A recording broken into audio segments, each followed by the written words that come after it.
Sa isang mundo kung saan tinalikuran ng Diyos ang sangkatauhan, ginaisang ng lalaki ang ipinagbabawal na sistemang tinatawag na War God System. Ngayon, bawat laban at hamon na malampasan ay nagpapalakas sa kanya, at ang pagkatalo ng makapangyarihang mga kaaway ay naglalapit sa kanya sa pagka-Diyos. Gayunpaman, habang siya'y lumalakas, sinusubukan ng mismong kalangitan na wasakin siya, at hindi ito isang anime tungkol sa pagsilang ng isang bayani, kundi tungkol sa pagsilang ng Diyos ng digmaan, at hindi ito si Kratos. Ngunit bago natin ipagpatuloy ang videong ito, mag-iwan ng like at komento sa ibaba. Huwag kalimutang mag-subscribe at i-on ang notification bell para wala kayong mapalampas. At iyon na, simulan na natin ang video. Ang bida sa kwentong ito ay tinatawag na Lin. Siya ay isang determinadong binata na mag-isang naninirahan, ngunit nagtataglay ng isang malaking pangarap na maging isang makapangyarihang cultivator na kayang humamon sa anumang limitasyon. Nang sumapit si Lin sa edad na 18, may hindi inaasahang nangyari. Bigla na lang, may kumakatok sa kanyang pinto at ang atmosfera sa silid ay nagsisimulang magbago, nagiging mabigat at mahiwaga.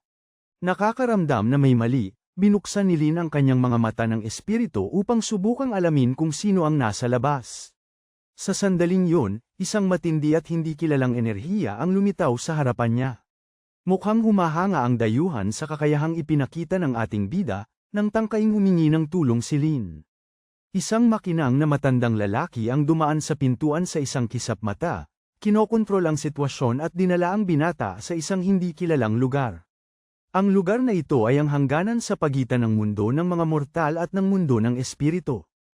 Ang sikat na kawalan ng katiyakan, nang hindi man lang binibigyan sila ng oras para magtanong, tumingin ang matanda ng diretso sa kanya at iniabot ang isang bagay na lubusang nagpabago sa kapalaran ng bata.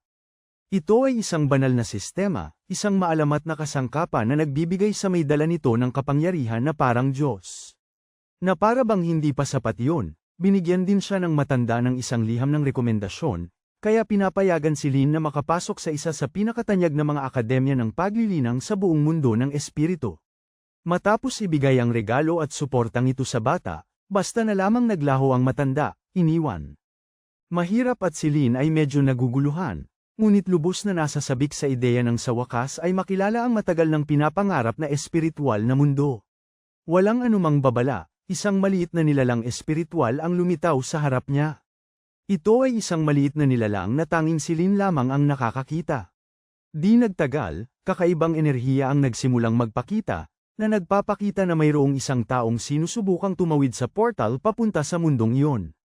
Tumingin sa kanya ang maliit na nilalang at nagtanong kung nais ba niyang tulungan ang taong pumasok, at si Lin, dahil sa kanyang pagiging mausisa at mabait, ay sumagot ng oo.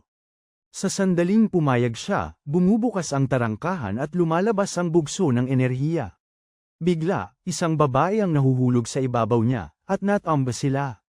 Habang tinutulungan siya nitong tumayo, nagbabago ng tuluyan ang maliit na nilalang at ang mga damit ni Lin, na nagbibigay sa kanya ng isang napaka-estilo at kapansin-pansing hitsura.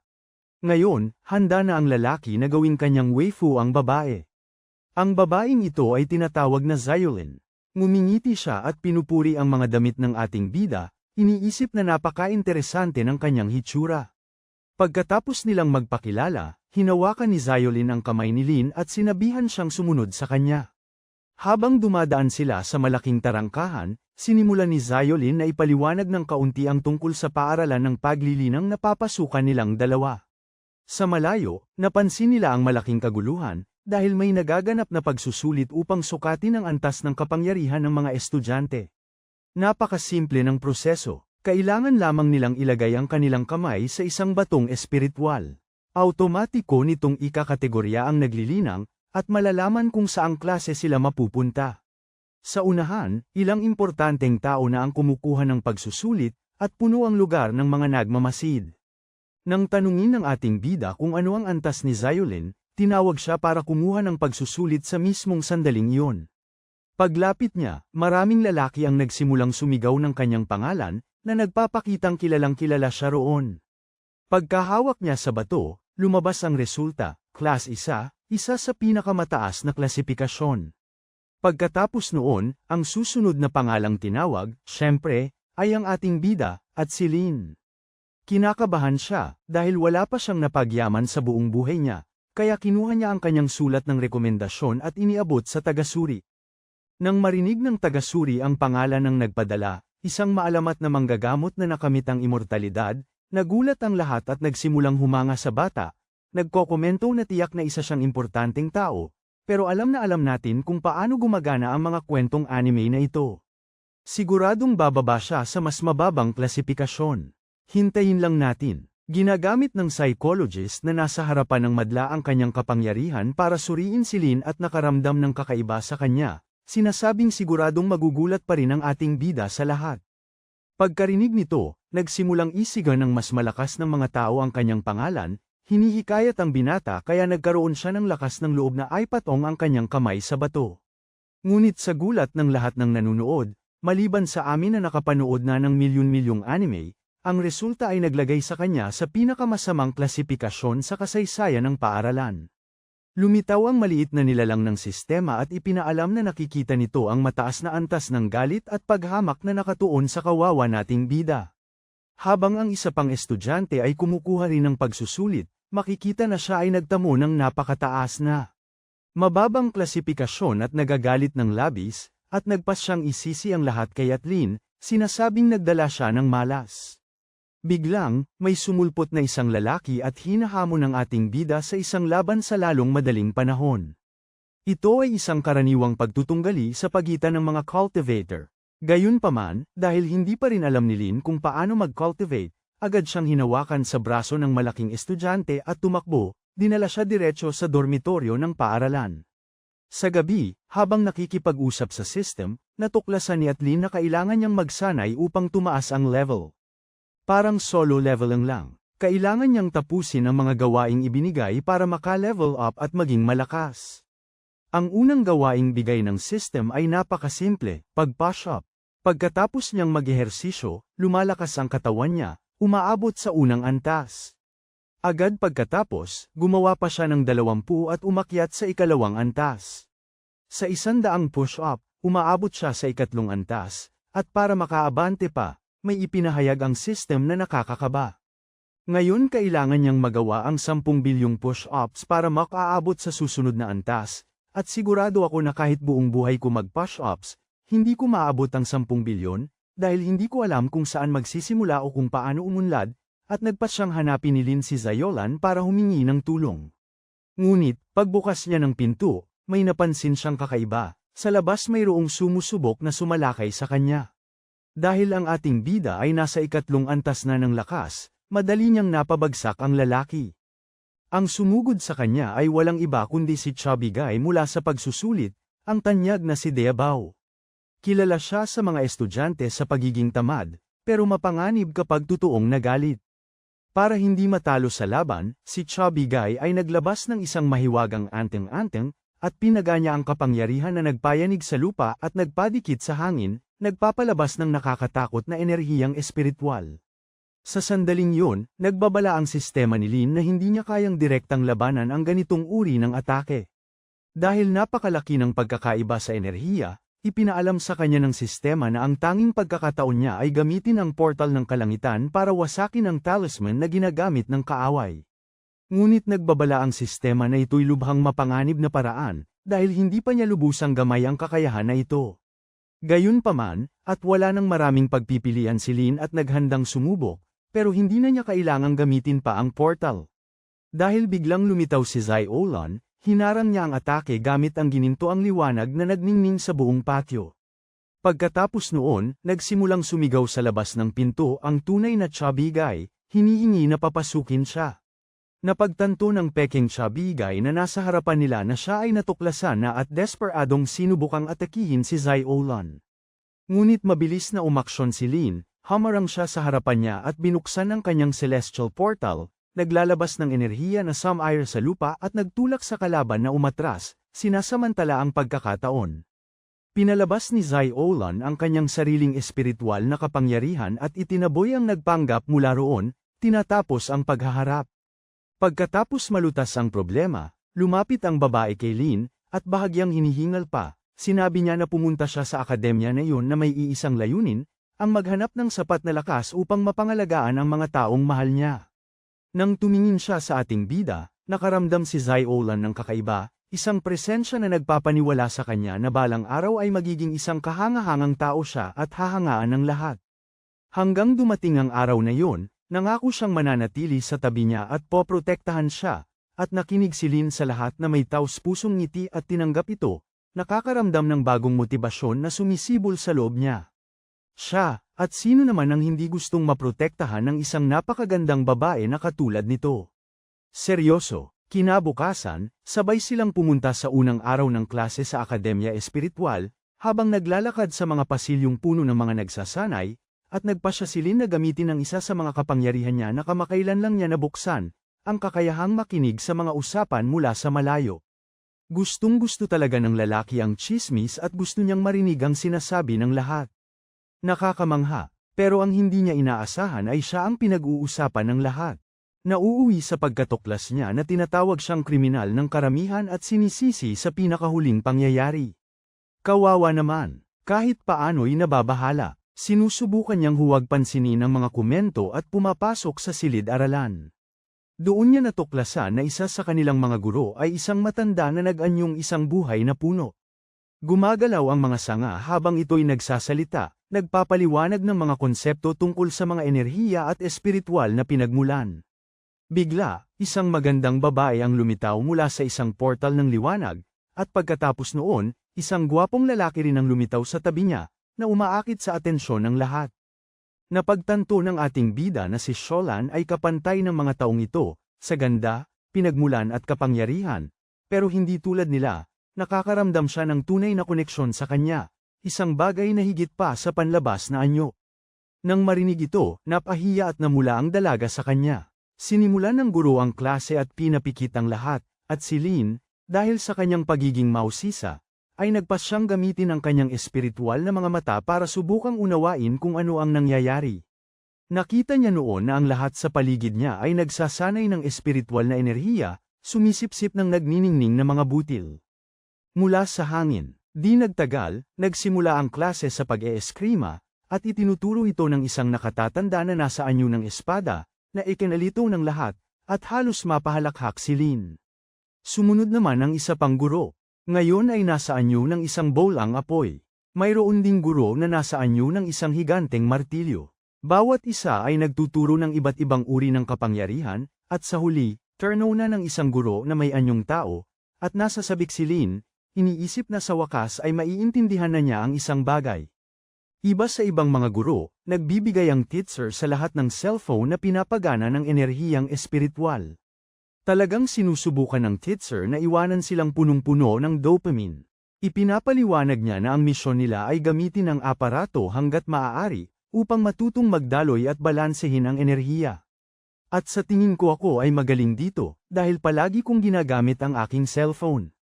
Hindi nagtagal, ang susunod na guro ay ang sikat na master ng numerolohiya, isang napakakaiba at kalmadong lalaki.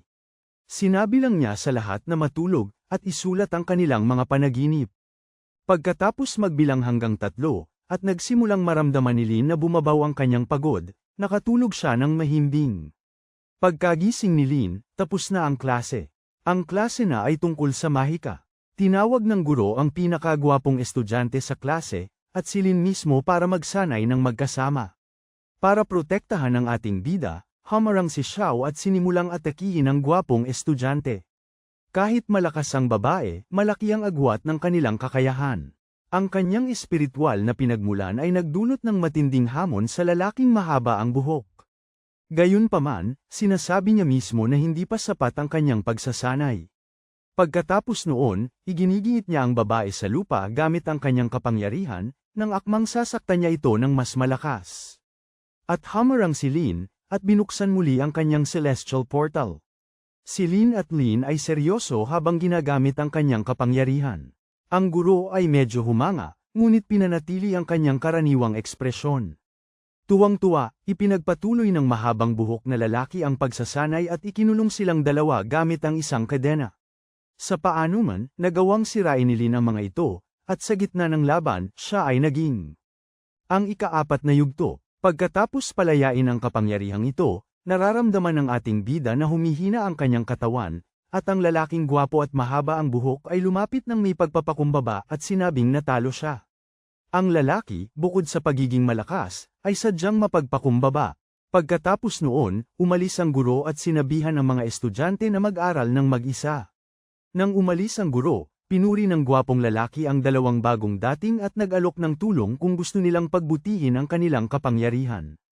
Simula noon, kailangan na nili ng maraming bato ng paglilinang para umabot sa susunod na yugto. Hindi siya nagpigil at humingi ng ilan sa mga ito. Yung lalaki, sa sobrang pagpapakumbaba at gustong mag-ipon pa ng mas maraming aura sa anime na ito, binigyan yung bida natin ng singsing na katumbas ng 1,000 batong pangkultibasyon. Pagkatapos noon, nalaman natin yung pangalan ng lalaking yun, na tinatawag na Shang. Tinanong niya si Lin kung gusto niya yung mga bagay na pangmilitar, at lumuluhang sumagot ng oo yung bida.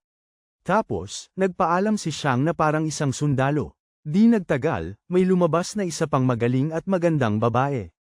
Ang pangalan niya ay Su, at sinabi niyang sana maging kaibigan niya yung pangunahing bida natin, pabalik sa kanyang kwarto, at ginagamit ni Lin ang kanyang mga bato para tumaas muli ang kanyang antas. Ngayon binigyan ng system ang ating bida ng bagong hamon. Kailangan niyang sumali sa isang larong parang Fortnite. Kailangan niyang manatili sa Battle Royale na ito sa paaralan at mapabilang sa top 50.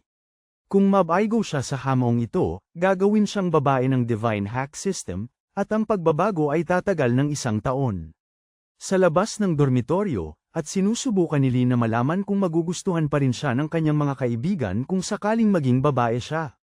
At sa totoo lang, sa tingin ko magugustuhan siya ng mga tao, oo. Pagbalik sa kanyang kwarto, nagpa siya ang ating bida na gawin ang lahat para maging pinakamalakas sa paaralan, at sa gayon ay hindi maging isang babae. Para umusad sa susunod na antas, napagdesisyonan ng ating bida na tumanggap ng misyon mula sa sistema. Sa pagkakataong ito, ipinapalam sa kanya ng sistema na kailangan niyang talunin ang isang taong nasa 9 na antas o mas mataas pa, na lubos na ikinagulat at ikinabahala ng lalaki, dahil halos imposible ang hamong ito. Ang lalaki ay nasa 4 na antas pa lamang, at gusto na nilang harapin niya ang isang nasa 9 na antas, gayong ang kanyang matalik na kaibigan sa paaralan ay nasa 10 antas. Naiisip niyang hilingin sa kanya na magpatalo ng sadya para lang matapos niya ang kanyang misyon. Ngunit, sa sandaling kausapin niya ito, mas nangingibabaw ang hiya, at tuluyan siyang natigilan, ganap na nabigo sa kanyang plano, hindi alam ang gagawin. Nagpasya siyang humingi ng tulong sa kanyang kaibigang si Shang, kilala bilang isa sa pinakasikat at disiplinadong estudyante sa akademya, bukod pa sa pagiging napakamapagkumbaba. Ngunit nang marinig niya ang kahilingan, bumantong hininga si Shang at sinabihan si Lin na tumigil sa paghahanap ng mga madaling paraan, at magsimulang magsanay ng totoo. Nililinaw niya na hindi niya sinusuportahan ang ganitong uri ng gawain, ngunit kahit pinanghihinaan ng loob, hindi sumusuko ang ating bida. Kinabukasan, naglakas loob siya at muling sinubukan hilingin kay Sholian na magpatalo sa laban nila. Ikinwento niya ang lahat sa dalaga, ngunit mali ang pagkakaintindi nito at nagsimula siyang maniwala na nagtatangkang umamin sa kanya ang binata. Sa pag-iisip pa lang sa posibilidad na ito, lubos na natarante si Sholian. Namula ang kanyang mukha, at nagsimula siyang magbulol. Sa huli, kahit naguguluhan at nahihiya, pumayag pa rin siyang tulungan ang ating bida sa kanyang pagunlad. Sa gabi, sa isang usapan kasama si Shang, hiniling ni Lin sa lalaking mahaba ang buhok na turuan siya ng ilang lihim na galaw, dahil gusto niyang matuto ng mga bagong pamamaraan upang ipagtanggol ang kanyang sarili at marahil ay mapabilib ang babae. Natawa si Shang sa ideya, ngunit pumayag na turuan siya. Ipinapaliwanag niya na mayroong isang sinaunang pamamaraan na tinatawag na pagbuo ng banal na tanikala.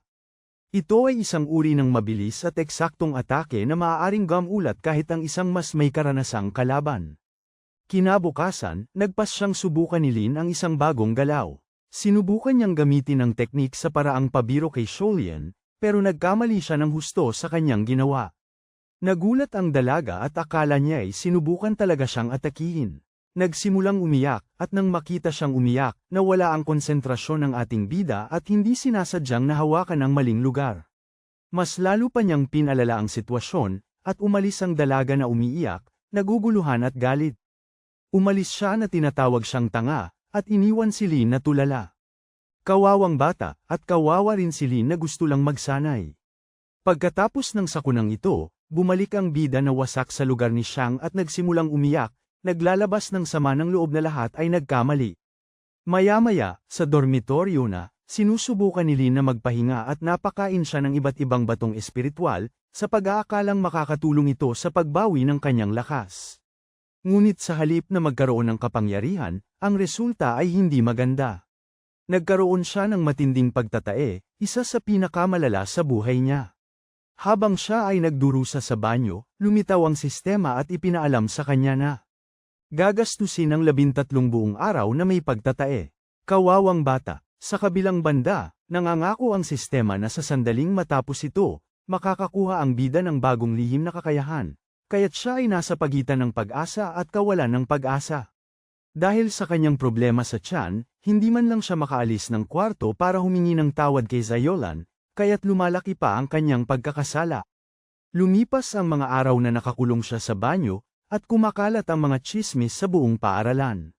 Ngayon halos lahat ay nagsisimula ng kamuhian lalo si Lin, iniisip na nagtatago siya dahil sa kahihiyan o nagpaplano ng isang bagay. Sa isip ni Mildy, isang mabait na lalaki, monitor ng klase, nagpasya siyang pumunta sa dorm ng kanyang kaibigan para alamin kung anong nangyayari, nakikipag-usap kay Atlin mula sa labas ng pinto. Naririnig ni Xiang ang kakaibang ingay na nanggagaling sa loob. Nagsisimula siyang maniwala na sinasapian ng masamang espiritu ang kaibigan niya, hindi man lang naiisip kung ano talaga ang pinagdaraanan nito. Nag-aalala, umupo ang lalaki sa harap ng pinto at nagsimulang gumamit ng sinaunang kapangyarihan para alisin ang mga espiritual na dumi, isang uri ng panalangin ng paglilinis.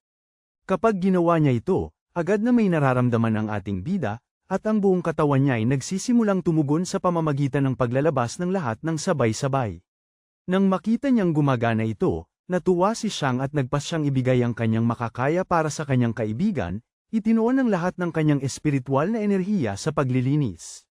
Malaki ang pagsisikap kaya ang kawawang bida ay natapos na masakit ang buong likuran, tinatapos ang ritual sa pinakamasakit na paraan.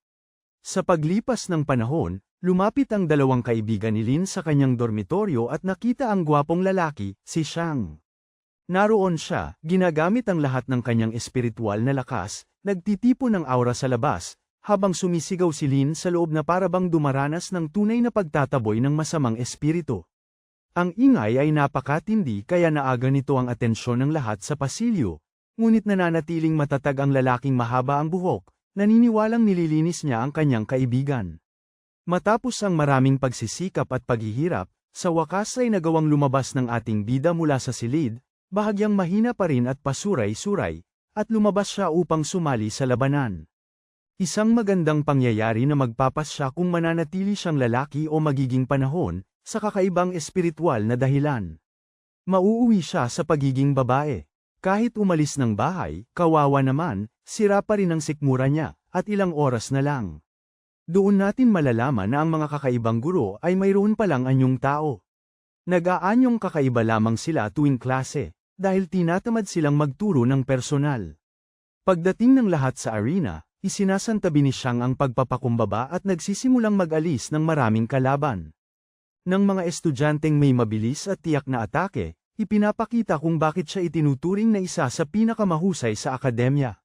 Samantala, ang pinakamagandang babae sa paaralan ay sumasali rin sa laban, nagiging dahilan upang ang mga kalbong lalaki ay tumakbo palayo ng may matinding lakas na pati ang lupa ay nagkakaroon ng bitak.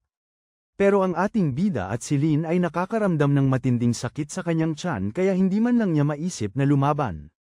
Isang bagay lang ang gusto niya, isang piraso ng papel de banyo para makapaginhawa ng payapa, habang ang lahat ay nagpapalitan ng suntok at naglalabas ng enerhiyang espiritual sa lahat ng dako, at sinusubukan ni Lin magtago sa likod ng mga bato habang naghahanap ng ligtas na lugar para umihi.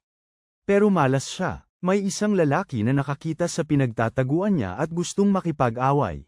Ang problema, sa sobrang ingay, may lumitaw din na ibang mga kakumpetensya, lahat interesado na makaharap ang ating bida. Sa huli, sumikat na siya sa eskwelahan. Bago pa man makareact si Lin, inatake ng ilan sa mga estudyante ang lalaking gustong tumalo sa kanya, at itinapon ang kawawang lalaki palayo sa lugar. Naguguluhan sa buong sitwasyon, at humiling si Lin na isa-isa lang ang humarap sa kanya. Ngunit hindi nakinig ang mga estudyante at nagsimulang mag-away at magbanggaan, na ginawang lubos na gulo ang labanan, habang sinisira ng grupo ang kanilang mga sarili. At sinamantala ni Lin ang pagkakataon upang makapagpagaan ng pakiramdam. Napakalaki ng ginhawa kaya't natukoy ng hack system ang biglaang pagbabago sa enerhiya ng kanyang katawan. Sa sandaling yun, nagkaroon siya ng bagong kakayahan, isang suntok na sobrang lakas kaya't kayang payanigan ang buong bundok sa isang sipa. Pagkatapos ng 13 araw na walang tigil na sakit at paghihirap, lumabas si Lin na may bagong lakas, pakiramdam na ang kanyang katawan ay lubos na nalinis at handa ng lumaban. Nagpasya siyang gamitin ang kanyang bagong pamamaraan at sumugod sa labanan. Sa isang suntok, nagpakawala siya ng alon ng enerhiya na nagpalipad sa kanyang mga kaaway. Dahil ang 4 na kalaban na yun ay nasa ika-9 na yugto, agad na nakilala ng sistema ang tagumpay ni Lin at itinaas siya diretso sa ika-8 yugto, na nagpapakita ng malaking pag-unlad sa kanyang kapangyarihan. Ngayon alam na ng bayani na kailangan niyang talunin ng maraming kalaban hanggat maaari para makapasok sa top 50 pinakamagagaling na cultivator sa kompetisyon. Sa gitna ng kaguluhan, lumitaw ang matabang lalaking yun mula sa baw, nilapitan niya ang ating bayani at sa sorpresa ng lahat, humingi siya ng tulong. Tila nawala na ang galit na naramdaman niya sa ating bayani. Ipinaliwanag ng matabang lalaki na nakahanap siya ng isang lihim na taguan, kung saan nagtatago ang 271 na mas mahihinang estudyante, natatakot na mabugbog sa laban. May habag sa kanyang mga mata, kinukuha ng mataba si Lin at dinala sa lugar at ipinaliwanag na ayaw ng mas mahihinang estudyante na masaktan ng husto, kaya naisipan niyang hilingin sa bayani na talunin sila sa mapayapang paraan, para lang masunod ang patakaran ng kaganapan. Ibinunyag din niya ang dahilan kung bakit napili si Lin. Kahit malakas siya, hindi kailanman ginamit ng bayani ang kanyang kapangyarihan para manakot, kaya nagtiwala ang lahat sa kanya. Dahil dito, sinimula ng ating bayani na talunin ang mga estudyante isa-isa, sa napakabilis at magalang na paraan. Tumataas ng tumataas sa ranggo. Pero sa labas, ang mga nanunood ng laban sa pamamagitan ng mga monitor ay nagsisimulang tawagin siyang mandaraya at magnanakaw, sinasabing sinasamantala niya ang mga mas mahina para umakyat sa pwesto. Pagkatapos talunin ng ilang kalaban, ang sistema ay naglabas ng biglaang alerto, isang napakalakas na cultivator ang papalapit sa arena, at naiisip ni Lin na maaaring ito yung matandang kumikinang kanina na bumabalik para subukan siya sa ibang paraan. Pero nang itaas niya ang kanyang ulo, nakita niya ang isang figura na papalapit at napagtanto niya na siya ay lubos na. Nagkakamali. Sa totoo, isa siyang batang babae na may malamig at uhaw sa dugong titig, na may makapal at nagbabantang aura. Sinundan niya ang isang sulat ng rekomendasyon na may tatak ng pangunahing Diyos ng pagpatay, at ang kanyang tingin pa lang ay nanginginig na ang lupa.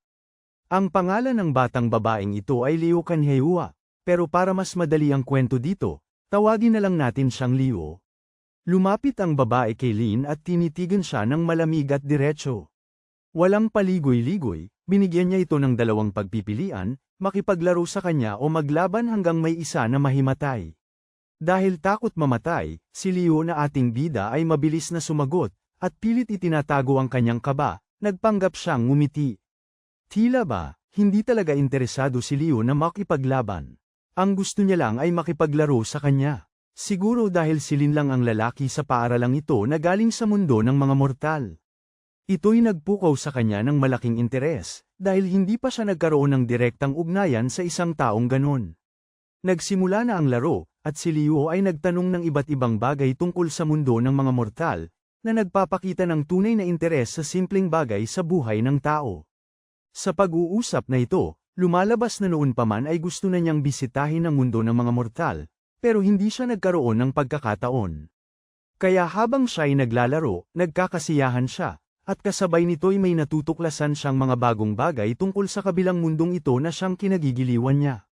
Sa gitna ng mga tanong na ito, nag-iiba ang tono ng dalaga at nagsimulang magchismis tungkol sa buhay ng ating bida. Diretso niyang tinanong kung nobya niya si Lion, at si Lin, na nagulat sa tanong, ay mabilis na sumagot. Naghihinala, nagsimula siyang gamitin ang kanyang kapangyarihan para malaman kung nagsisinungaling. Pinagmamasdan niya ang bawat detalye ng kanyang lakas upang makita kung totoo ang sinasabi niya. Sa huli, nagtanong siya ng isa pang mas seryosong katanungan, kung ano ang balak niyang gawin sa loob ng eskwelahang ito. Ang sagot ng ating bida ay lubos na ikinagulat niya. Ang kanyang mga salita ay napakasimple at tapat. Dahil dito, nabawasan ang pag-iingat ni Leo at nakita niya kay Lin ang isang taong iba. Pagkatapos noon, nagpa siya ang babae na tanggapin siya bilang isang kapaki-pakinabang na tao, at sinabi na patuloy niya itong paglalaruan sa loob ng 3 araw. Ngunit may isang napakaseryosong problema. Kung gugugulin ni Lin ang lahat ng oras na ito sa pakikipaglaro kay Lin, hindi siya makakaakyat sa ranggo at babaguhin siya ng sistema bilang isang babae, dahil hindi niya matutupad ang mga layunin ng kompetisyon. Desperado, humihingi ng tulong ang ating bida sa kanyang sistema, naghahanap ng paraan upang maiwasan ang pagbabagong ito. Sumasagot ang sistema sa napakadirektang paraan. Kailangan niyang talunin ng ilang taong mas malakas sa kanya o kumuha ng bagong espesyal na kakayahan, at ito ay matatagpuan lamang sa pinakamataas na punto ng larangan ng digmaan. Sa pagkaalam nito, tinitingnan ni Lin si Liu, sinusubukang huwag makaagaw ng pansin, at pinapakiusapan silang sumakay sa kanyang lumilipad na walis at patuloy na maglaro doon sa himpapawid.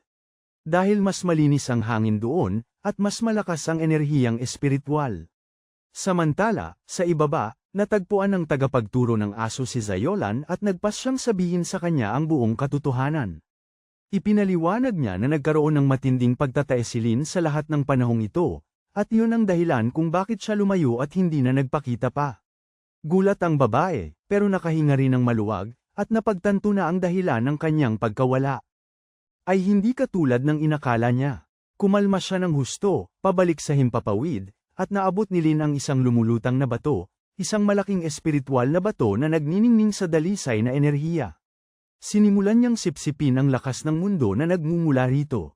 Ipinapalam ng sistema sa kanya na, upang makuha ang bagong kakayahan, kailangan niyang gugulin ng isang buong araw na sinisipsip ang enerhiya ng bato nang walang sagabal.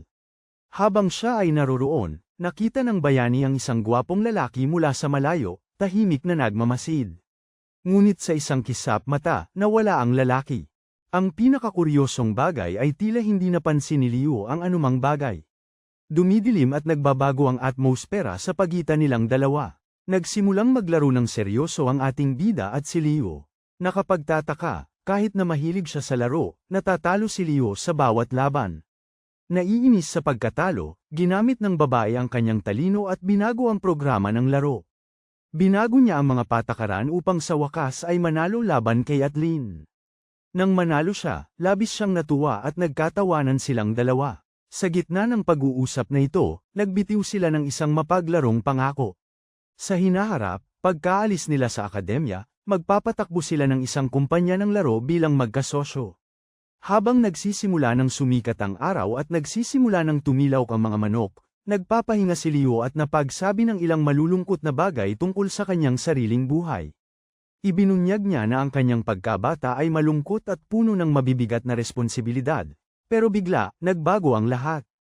Dahil sa enerhiya na sinisipsip ni Anlin mula sa bato, naniniwala ang dalaga na nagsinungaling siya sa kanya.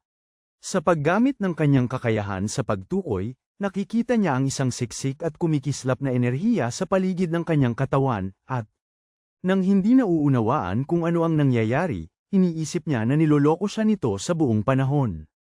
Inis, tumayo siya at nagpas siyang sugurin si Anlin, iniisip na siya ay pinagtaksilan. Sa sandaling yun, tuluyan ang natapos ng kanyang bida ang pagsipsip ng lakas ng mundo at ipinahayag ng sistema na nagtamo siya ng bagong kapangyarihang elemental. Ang palpak na sistema, ng malakas, ay iniutos sa kanya na agad sumugod, ngunit lumalaban si Anlin. Sa halip na gumanti, desperado siyang sumigaw kay Leo, humihiling na magtiwala ito sa kanya, na sinasabing, sincere pala siya sa lahat ng oras at hindi niya siya gustong linlangin. Nang pigilan ng babae ang pag-atake, nagsimulang maglabas ng alerto ang sistemang hack sa isip ni Anlin, na pilit siyang gumanti ng automatic. Dahil hindi niya mapigilan ang utos, naglunsad ng direktang atake ang ating bida at tuluyang nataman si Leo sa ulo, galit at sugatan. Gumanti agad ang babae, lumitaw sa harap niya sa isang iglap at nagtutok ng kutsilyo sa kanyang leeg. Ang kanyang malamig at nagbabantang titig ay sumikat sa ilalim ng liwanag ng langit, at sa maikling sandali. Nanatiling nakatitig sa isa't isa ang dalawa. Pero nang kausapin ni Liu si Anlin, napagtanto niya na totoo ang sinasabi nito sa pagkakataong ito. Sa nanginginig na boses, ipinaliwanag ng bida na nagsasanay lang siya habang naglilibang kasama siya, kaya tila mapanlin lang ang kanyang enerhiya. Umiling si Liu, sinasabing imposibleng magsanay at maglibang ng sabay, tinawag itong walang kwentang dahilan, na walang lusot, at nagpa siya si Lin na umamin at sinabing mayroon siyang sistema na tumutulong sa kanya na mandaya sa pagpapalakas ng kapangyarihan. Pinapabilis ang pagkatuto ng mga kakayahan, ngunit sa halip na maging masaya o mausisa tungkol sa pagkakabunyag, nalulungkot si Liu. Napagtanto niya na ang mga pangungutya at komento ng mga tao tungkol kay Anlin, na tinatawag siyang mandaraya, ay totoo pala. Gayunpaman, nagpa siya ang babae na magsagawa ng huling pagsubok, at hiniling niya sa ating bida na magsinungaling, para lamang kumpirmahin ang katotohanan ng kanyang sinasabi. Nag-isip si Anlin saglit at sumagot na hindi siya nagel-inang gamit ang sistema, kundi naging mas malakas siya sa pamamagitan ng pagkain ng isang kakaibang batong espiritual. Pagkatapos noon, sinabi niya na ang batong ito ay nagdudulot ng matinding pagtatae na halos pahirap. Si Liu, dahil sa kanyang pagkaosyoso at determinasyon, ay tumango at pumunta roon at kinain ang bato sa harap niya. Simple lang ang ideya, kung siya rin ay magtatatae, nagsasabi ng totoo si Lin, pero kung walang mangyari, opisyal na siyang sinungaling. Isang segundo lang, nilunok niya ang piraso ng bato at biglang dumating ang matinding pagtatae.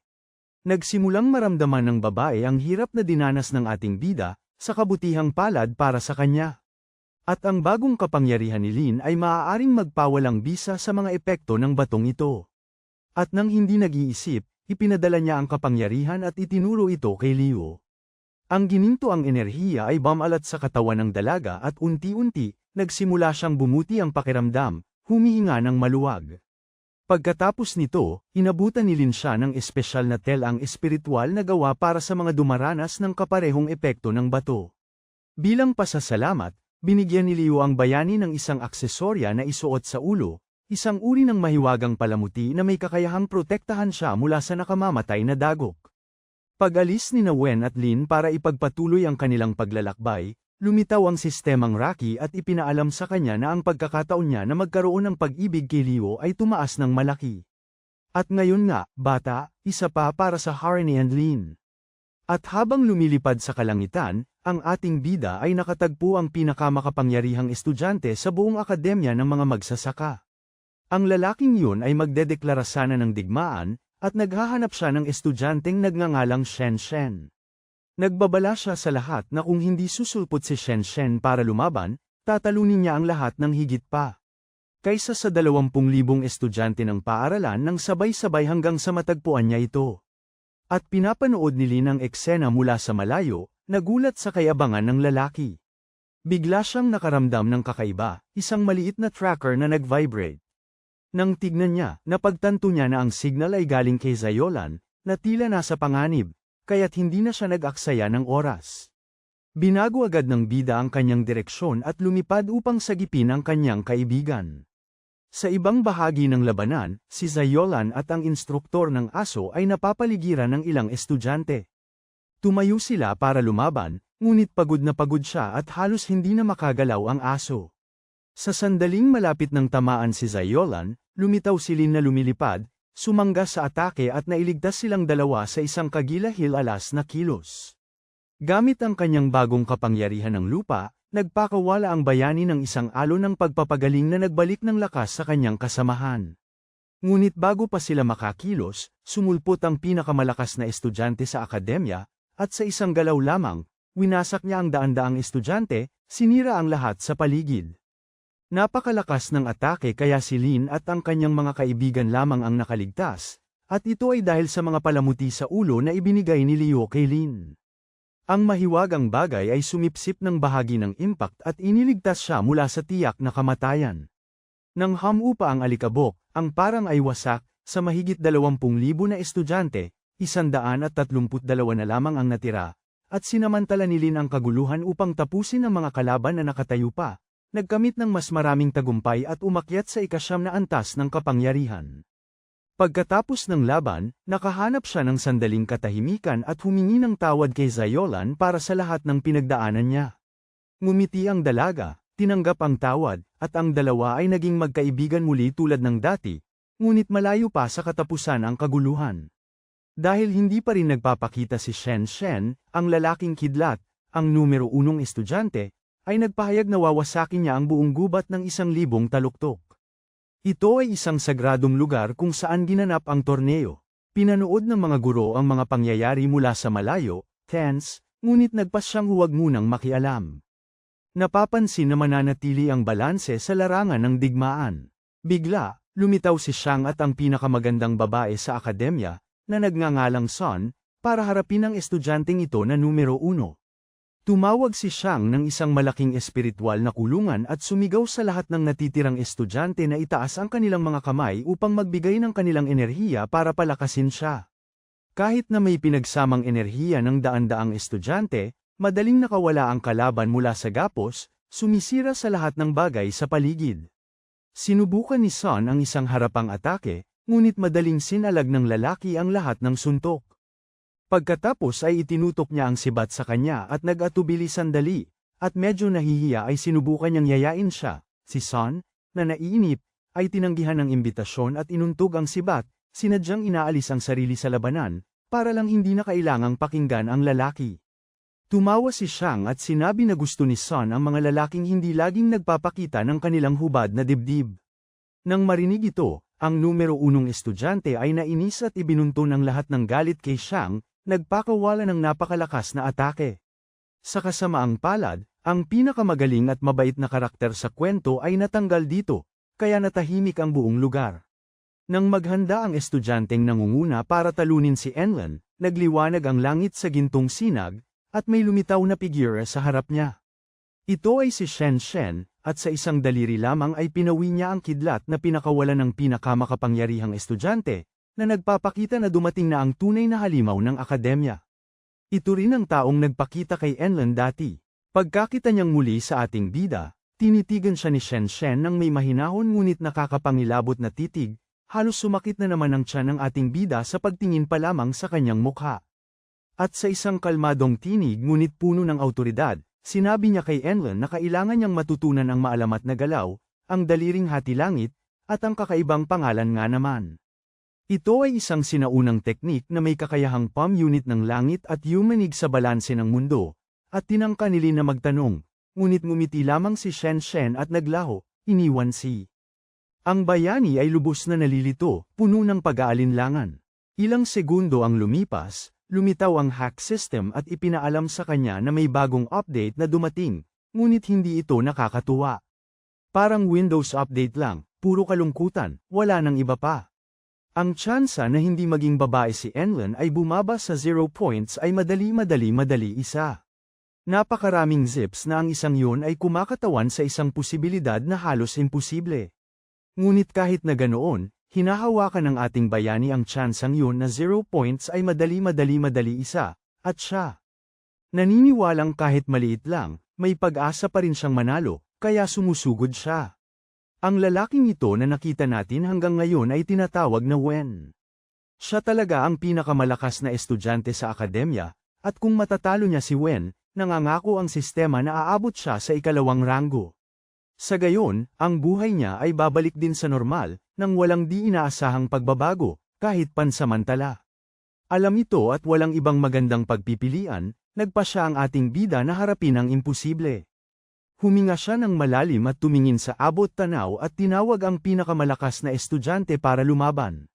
Nang mapansin ni Sheldon ang ginagawa niya, tumakbo siya sa kanya nang may paghihinagpis at tinanong ang dahilan ng ganitong kabaliwan. Ngunit laking gulat niya, sinuntok siya ni Enlil, na agad siyang inalis sa torneo. Ang suntok ay hindi dahil sa sama ng loob, ito ay isang paraan lamang para protektahan siya, para hindi siya masaktan sa laban na malapit ng mangyari. Napansin na wala na si Shen Shen sa malapit, ang estudyanteng numero 1, si Wang, nakita ang perpektong pagkakataon upang ibuhos ang lahat ng kanyang galit sa ating bida. Ang tapat na aso ni Bai, na sinusubukang ipagtanggol ang kanyang amo, ay sumugod upang protektahan siya. Ngunit pinigilan siya ni Enlil at inalis sa laban, sinisigurong hindi rin siya masasaktan. Ngayon dalawa na lamang ang natitira, at magkaharap sina Lin at Wang, na ang espiritual na enerhiya ng lugar ay nanginginig sa pagitan nila. Ang atake ni Wang ay may lubos na lakas, isang mapaminsalang kidlat na kayang pawiin ang sinumang buhay na nilalang, at sumagot si Lin gamit ang kanyang mga kamaong kaya gumiba ng bundok, ngunit ang galaw ay lubos na nabigo, at halos tamaan siya ng direkta. Bago matapos ang lahat, lumitaw muli ang hack system, na nagpapahayag na si Enlil ay nakakuha ng bagong kakayahan. Nang hindi nag-iisip ng 2 beses, tinipon ng bayani ang lahat ng natitirang lakas niya at isinagawa ang pinakamataas na galaw, ang daliring bumibiyak sa langit. At hindi ko mapigil ang sabihin muli, napakakatawang pangalan. Well, sa sandaling yun, ang hangin ay nahati sa 2 direksyon, at lahat ng monitor na nagpapalabas ng laban ay nagsimulang magloko at namatay. Pero sa kabila noon, nakita ng lahat ng estudyante sa loob ng akademya ang napakalaking liwanag na bumagtas sa kalangitan. Napakalakas ng tama kaya lumindol ang lupa at nagbago ang direksyon ng hangin, at umalingaw-ngaw ang tunog sa buong kaharian ng espiritu. Nang sa wakas ay hamupa ang liwanag, nakahiga si Wang sa lupa, talong-talo, at ang natira na lang ay ganap na katahimikan. Pagkatapos, biglang sumigaw ang mga manunood, at nanalo si Lin. Humanga ang lahat sa lakas na ipinakita niya. Nakita ni Leo mula sa malayo ang lakas ng pagpapakawala at napagtanto na noong lumaban siya kay Lin, talagang nagpigil ito. Halos hindi niya alam na hindi pa pala niya nagagamit ang buong lakas niya noon. Walang maintindihan ng mga guro kaya't napagpasyahan nilang piliin ang ating bida upang ipadala sa isang espesyal na lugar. Ang mga pambihirang cultivator ay sinasanay pagkatapos ng mga malaking tagumpay. Ngunit bago yun, sumuko ang katawan ni Lin sa pagod. At pagkatapos gamitin ang nakapangingilabot na atake na yon, nawalan siya ng malay sa loob ng 10 buong araw, natutulog. Parang isang bato. Pagkagising niya, ang pinaka-nakakahiya para sa kanya ay ang pagkatanto na, sa panahong yon, tinawag na siyang pinakamalakas na estudyante sa kasaysayan ng lahat sa akademya. Sa pagkapanalong ito, ginantimpalaan siya ng haki system ng mga bagong kapangyarihan. Malinaw na, bukod sa mga kakayahan at koleksyon ng mga legendarong bagay, ang ilan ay kakaiba kaya't at si Lin mismo ay walang ideya kung paano gamitin ang mga ito. Isang buwan ang lumipas mula noon, at ang pangunahing 3, at si Lin, Shaolian, at Shang, ay opisyal na pinangalanang mga sugo ng Diyos ng Spiritual Academy. Ang bagong tungkuling ito ay may kaakibat na malaking responsibilidad. Kailangan na nilang tulungan ang mundo ng mga tao na umunlad. Sa seremonya, binanggit ang mga pangalan at si Lin ang pinuno ng mga mensahero, at ang bayani, na may karaniwan niyang pagiging masayahin, ay nagbitiw ng isang matapang na pangako. Sinabi niya na magdadala siya ng mga bagay mula sa mundo ng mga tao para sa lahat ng libre. Kailangan lang nilang humiling. Sa madaling salita, bibili siya ng lahat mula sa Shopee. Sa gitna ng kasiyahang ito, lumitaw ang pinuno na nakangiti at nagbalita ng ilang balita. Siya at si Lin ay bumubuo ng unang esports club sa mundo ng mga espiritu.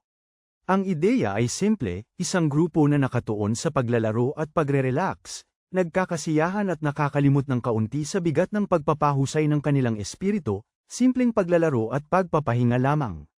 Ang lahat ay nasa sabik sa ideya at nagpasyang sumali, ginagawang tagpuan ang bagong club para sa pinakamalalakas na estudyante, ngunit pati na rin ang pinakamasigasig sa akademya.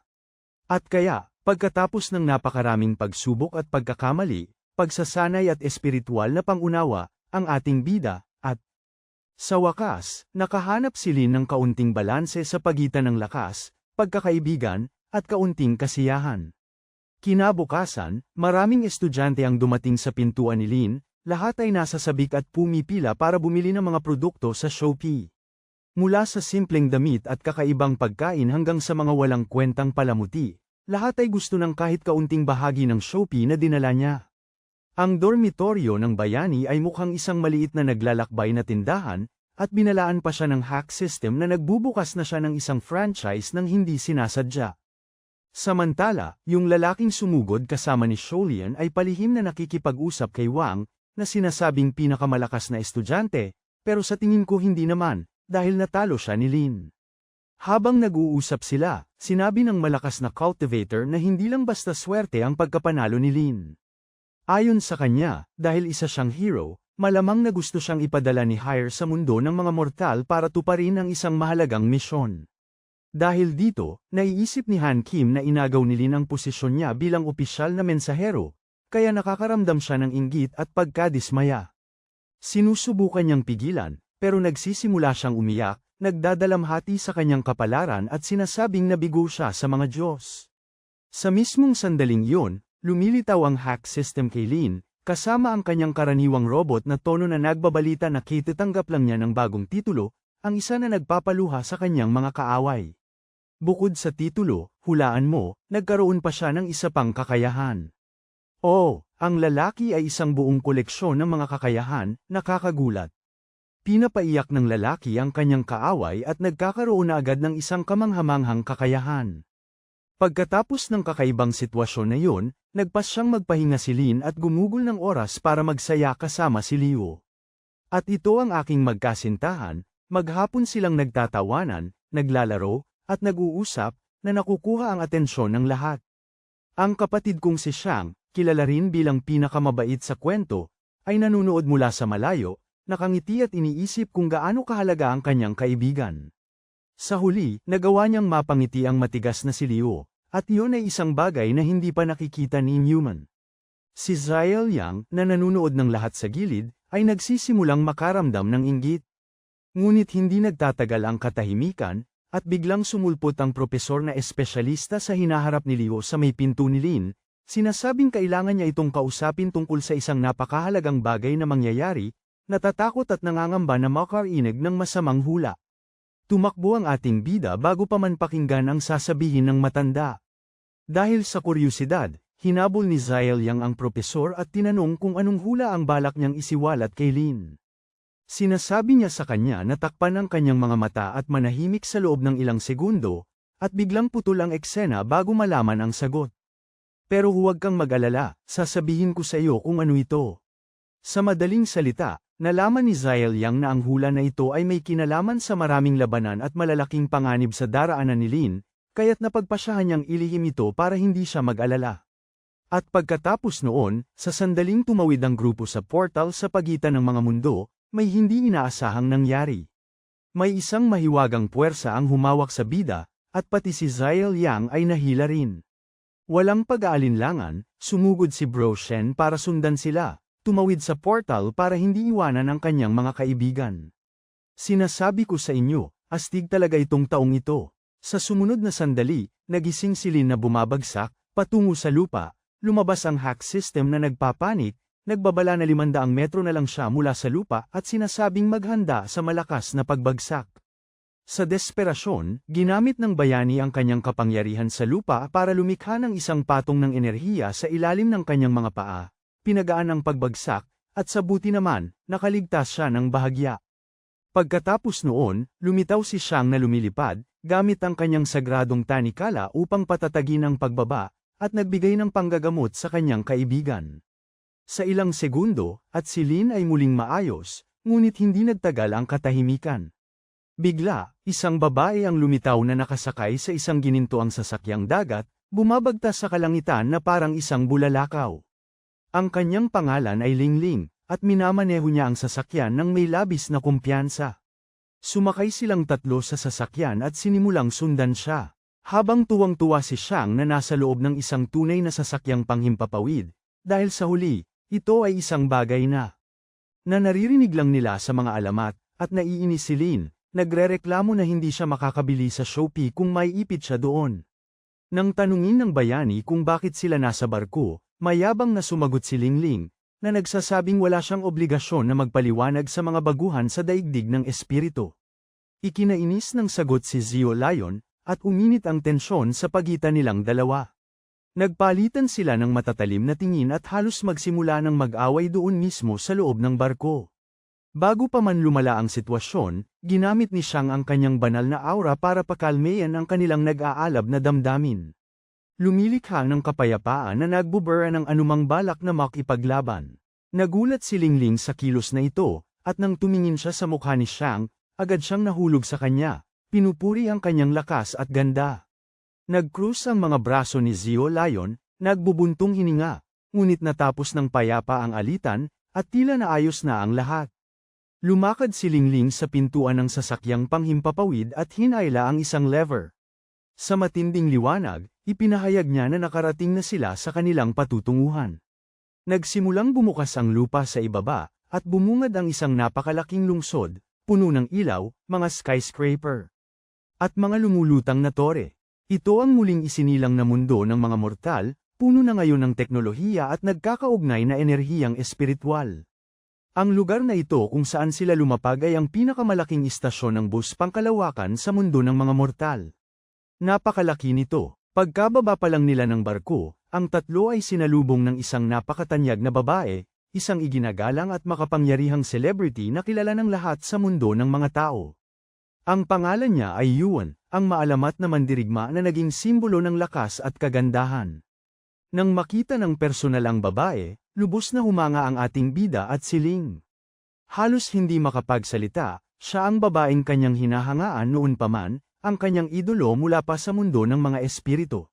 Lumapit si Yuan na may tiwalang ngiti at ipinakilala ang kanyang sarili sa lahat. Pagkatapos noon, ipinaliwanag niya ang dahilan kung bakit sila naruroon.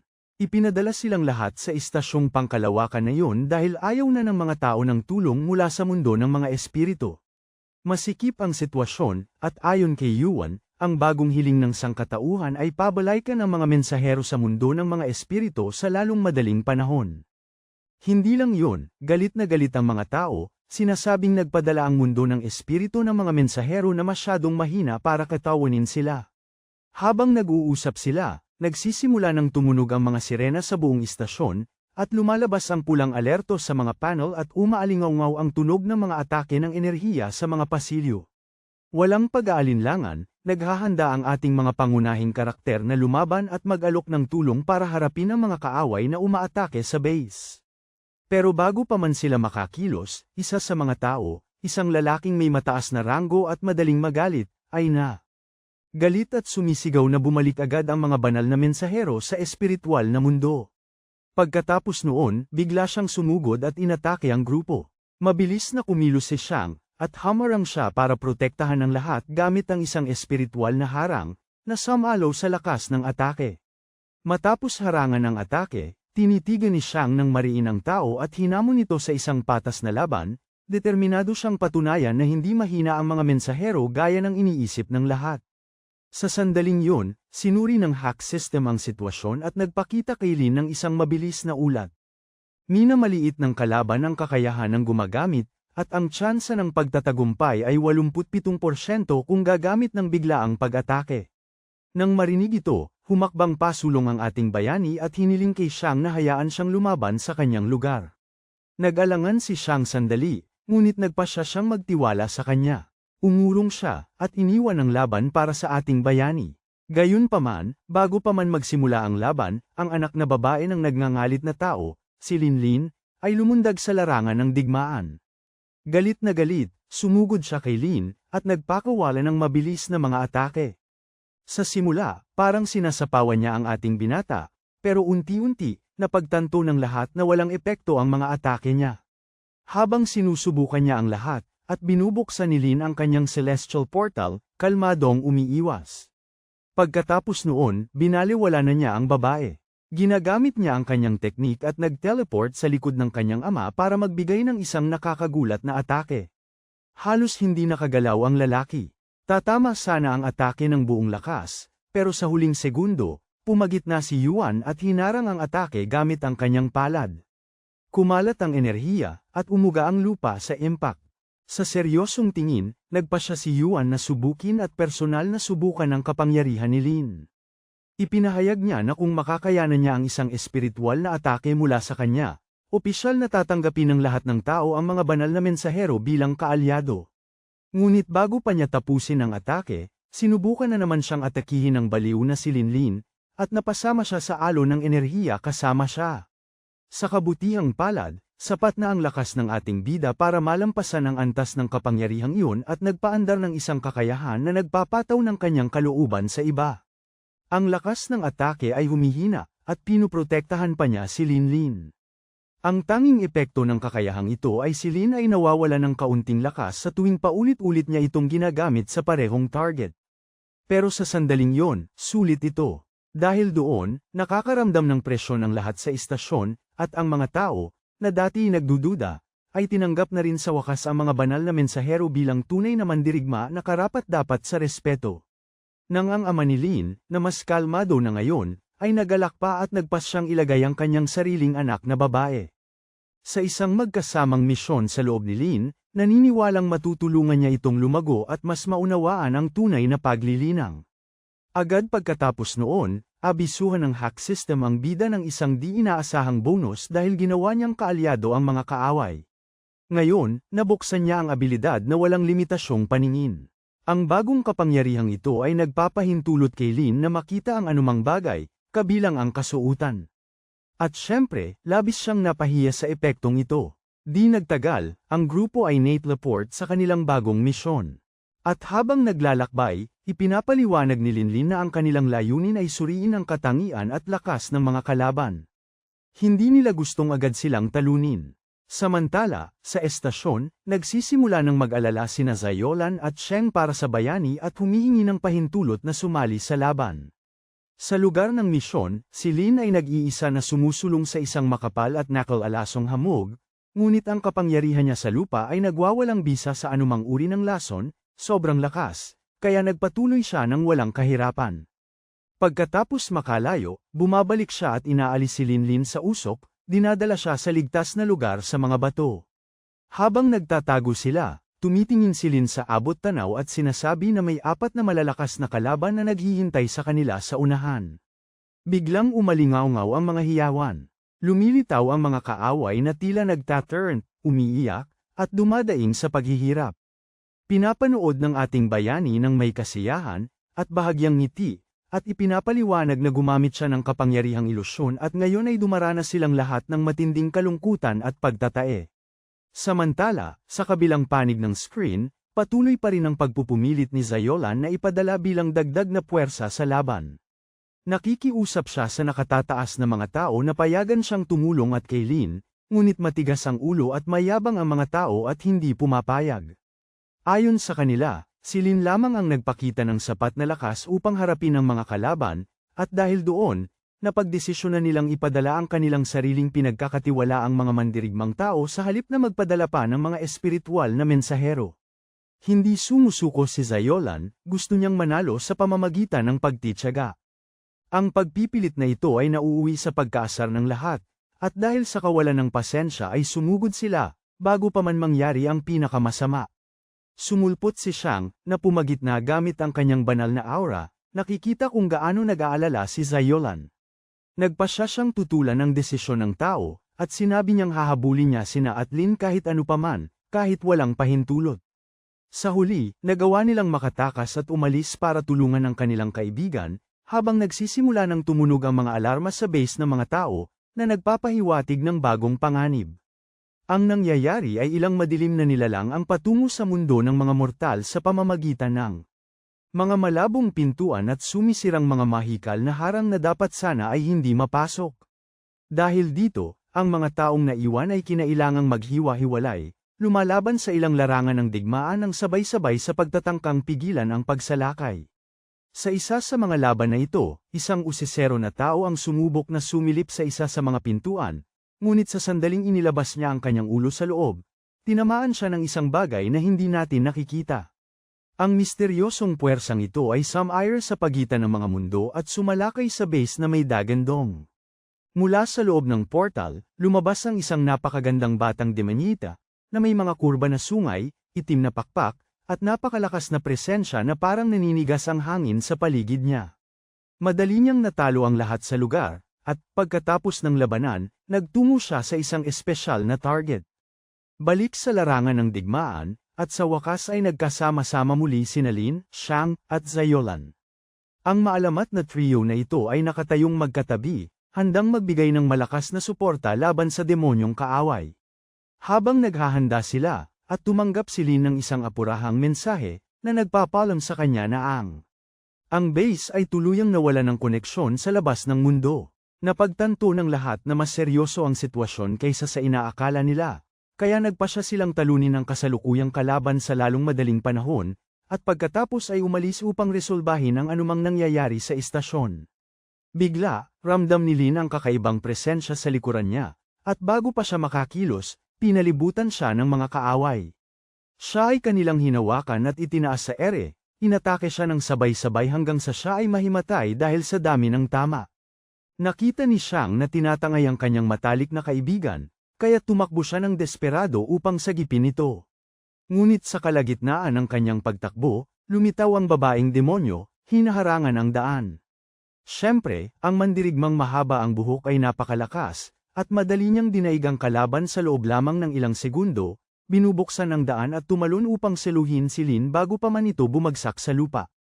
Gayunpaman, napagtanto niya na hindi niya ito kakayanin ng mag-isa, at sa sandaling iyon ay tumakbo papasok si Shaolan upang tulungan siya, iniunat ang kanyang mga kamay upang subukang seluhin ang katawan ng ating bida, ngunit bago pa man niya magawa ito.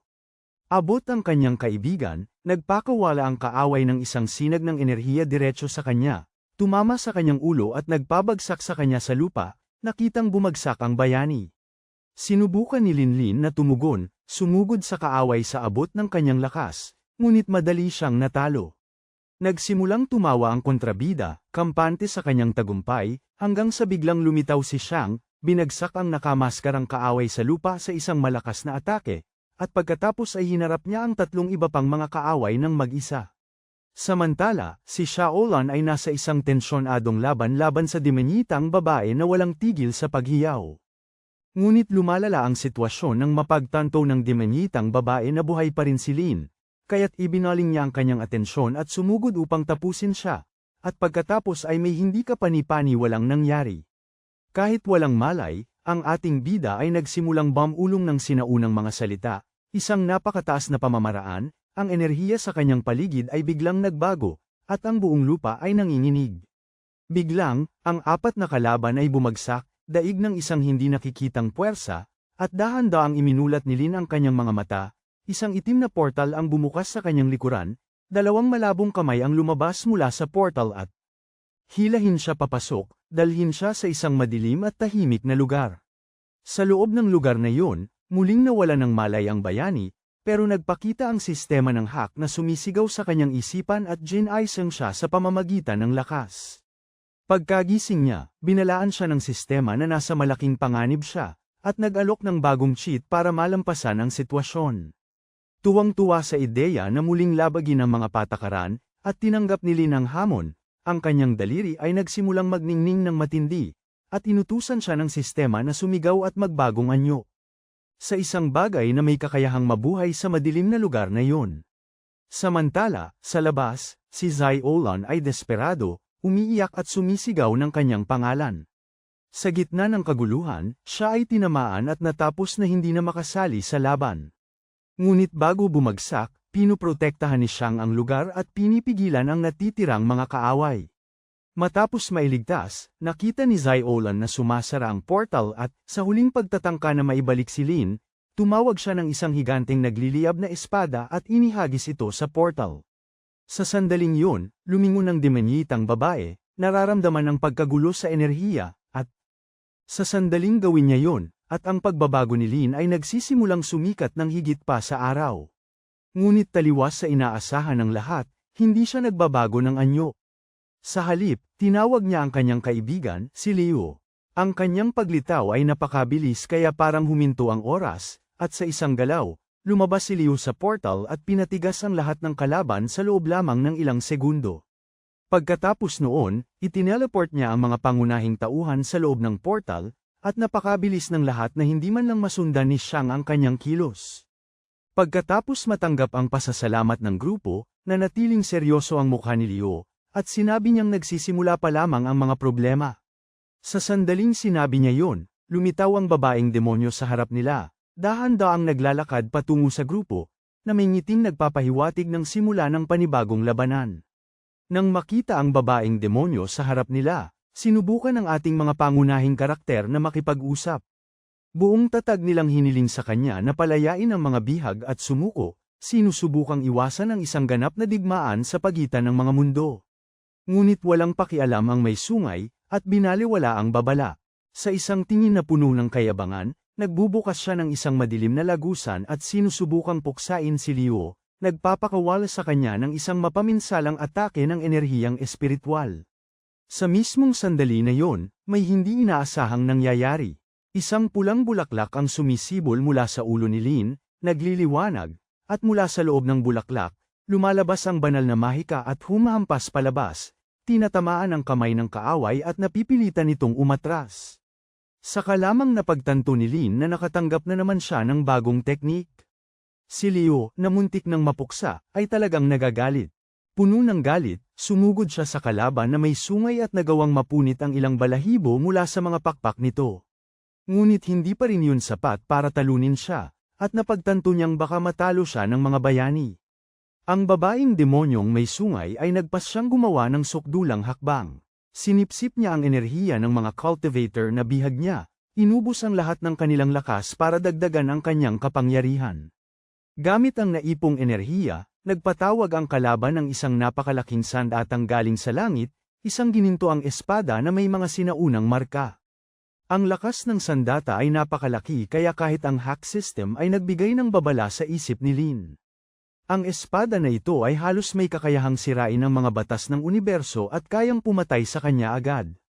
Kaya rin itong burahin ang hack system. Nang marinig ito, bumilis ang tibok ng puso ng ating bida at ang kaaway na may sungay, batid na ang panganib na dala ni Lin, ay ibinaling ang kanyang atake diretso sa kanya. Hinawakan niya ito gamit ang mga spiritual spells at nagpakawala ng sunod-sunod na mababangis na atake. Sinubukan siyang tulungan ng kanyang mga kaibigan, ngunit nawala sa kanilang lahat ang kanilang mga spiritual powers. Dahil sabay-sabay na gumagamit ng ilang banal na sandata ang kalaban. Ngunit ang labis na kapangyarihang ito ay may kapalit. Sa paggamit ng napakaraming sandata ng sabay, ang babaeng demonyo ay nagsisimulang mawalan ng malay. Bago bumagsak, ibinubulong niya sa boses na hindi maintindihan na inutusan siyang puksain ang lahat ng hindi kabilang sa mundong ito. Sa kritikal na sandaling ito, lumilitaw ang sistema ng tulong sa harap ng bayani at nag-aalok sa kanya ng isang mapanganib na pagpipilian.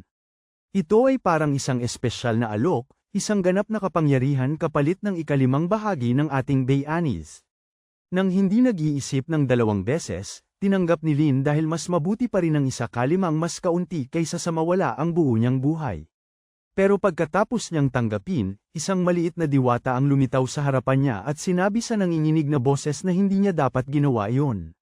Sa paglagda sa kasunduan, pumapasok ang bida sa isang espiritual na karagatan at humaharap sa tunay na diwa ng hack system. Ipinakilala niya ang kanyang sarili bilang si Tina, isang sinaunang nilalang na nagbubunyag ng katotohanan sa likod ng lahat.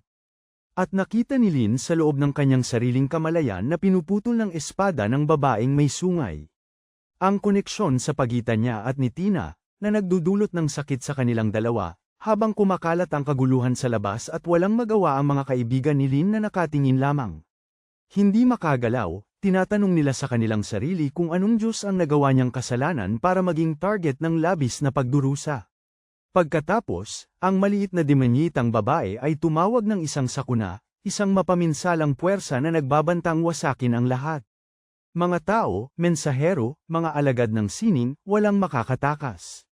Bumabalik kina Lin at Tina, ipinapaliwanag ni Tina na sa malayong hinaharap, may isang mas malaking sakuna. Wumasak sa lahat ng minahal niya, pati na si Lin mismo.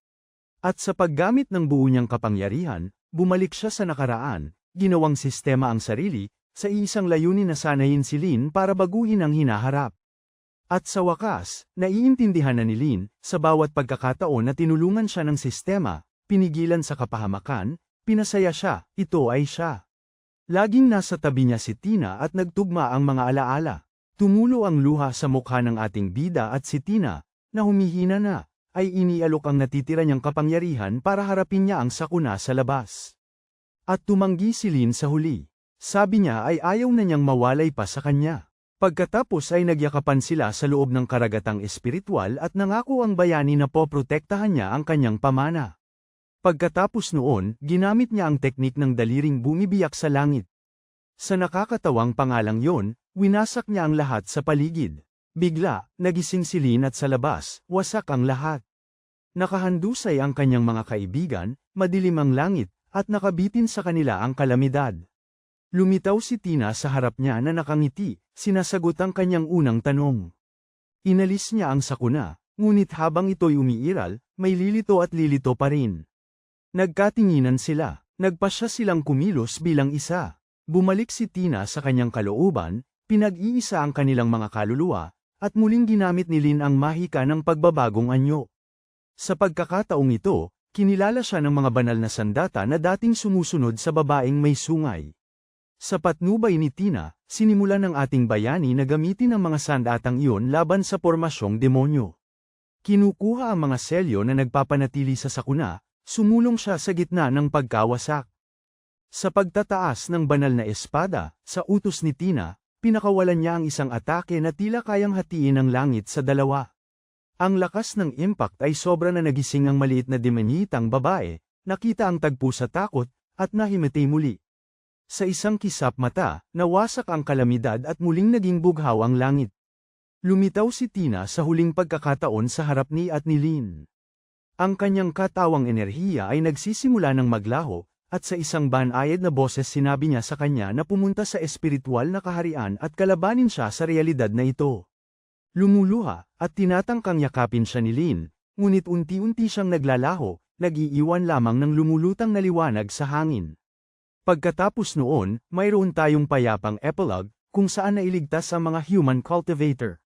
Naglilibot ang mga bayani sa mundo ng mga mortal, at ngayon si Lin ay nagtataglay ng 3 banal na armas na kailangan niyang matutunang kontrolin ng mag-isa. Dahil sa kanyang mga nagawa, ipinagdiriwang siya bilang isang dakilang bayani, pinupuri ng lahat, ngunit hindi siya ngumingiti.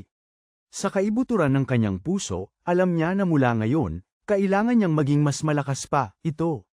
Panahon ng hindi umaasa sa kanyang panlilinlang na sistema.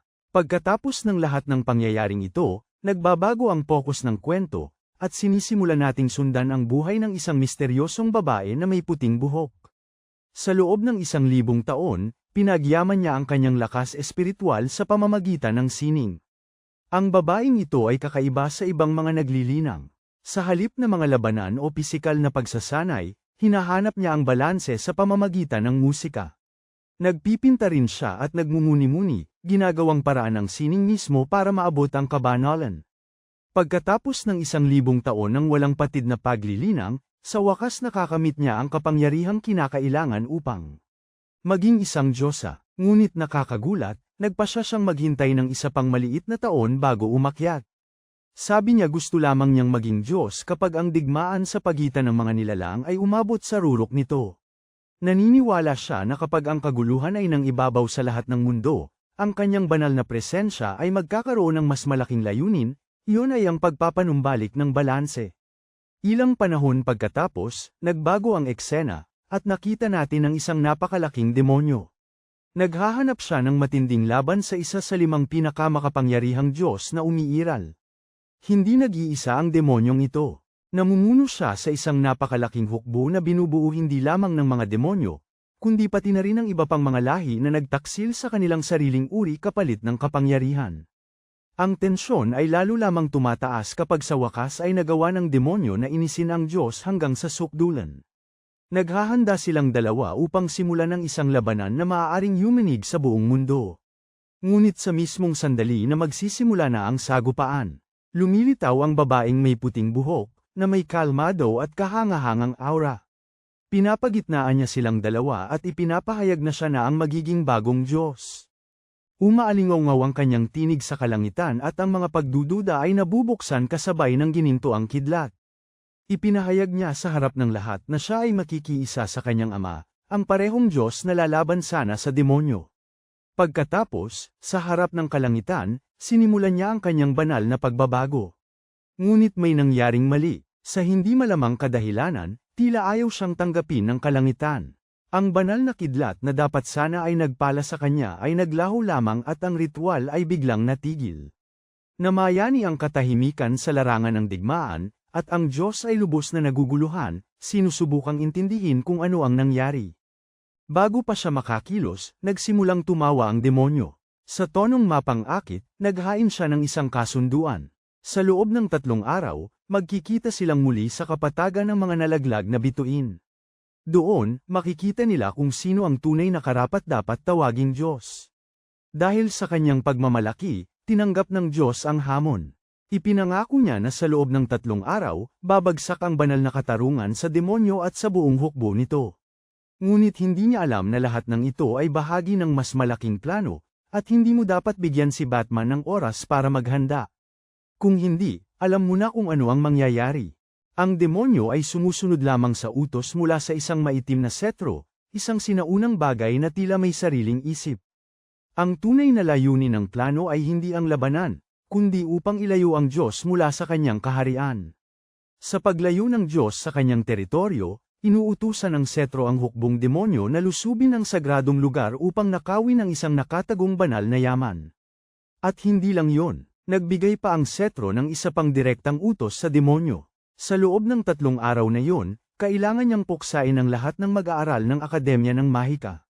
Walang dapat makaligtas. Ang mga hukbong demonyo ay umuungal sa pagsunod, nagmamarcha upang isagawa ang kanilang plano. Tapos, biglang lipat ang eksena kay Lin, na kalmadong-kalmado, natutulog ng mahimbing sa kanyang kama. Ang alarm clock ay tumutunog ng napakalakas sa tabi niya, at ang matinong bayaning iyon na humaharap sa lahat, gumagawa ng iba't ibang bagay, ay naroon ngayon na naglalaway sa unan, walang kamalay-malay sa digmaang malapit ng mangyari.